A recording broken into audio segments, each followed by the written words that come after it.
આતંકવાદી પ્રવૃત્તિ સામે લડવા દેશના અર્ધ લશ્કરી દળ અને પોલીસ દળનો જુસ્સો છે।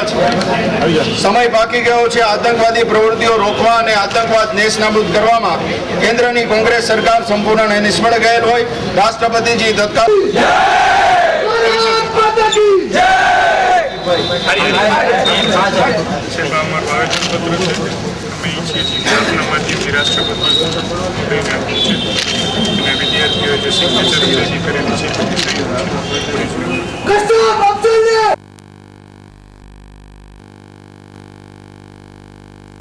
હજારો લોકો માર્યા ગયા છે।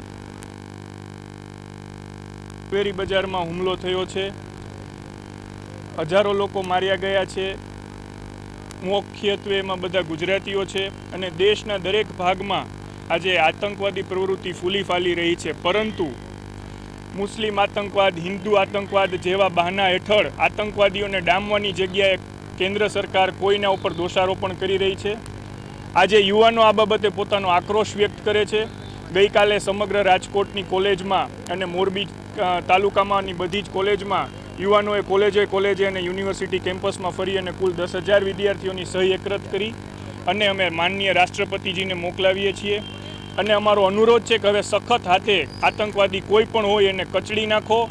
આ દેશના લોકો હવે વધુ બરબાદી સહન કરવા માટે તૈયાર નથી। ભારત પાકિસ્તાનના યુદ્ધ કરતાં પણ વધારે લોકો આતંકવાદમાં માર્યા ગયા છે। ત્યારે આપણા સૈનિકો અને પોલીસનું પણ મોરલ ઊંચું રહે તે માટે કડક પગલાં લેવાની જરૂર છે। કસાબ જેવા વ્યક્તિઓને માત્ર આંતરરાષ્ટ્રીય સમુદાય સામે પોતાનું સારું દેખાડવા માટે સાચવી અને મિજબાનીઓ આપવાની જરૂર નથી। તેને તાત્કાલિક ફાંસી આપો અને જે કોઈ આતંકવાદી છે એને સખત હાથોએ કોઈની પણ શહેશરમમાં આવ્યા વિના કચડી નાખો। આવી સૌ યુવાનોની અમારી લાગણી છે। વંદે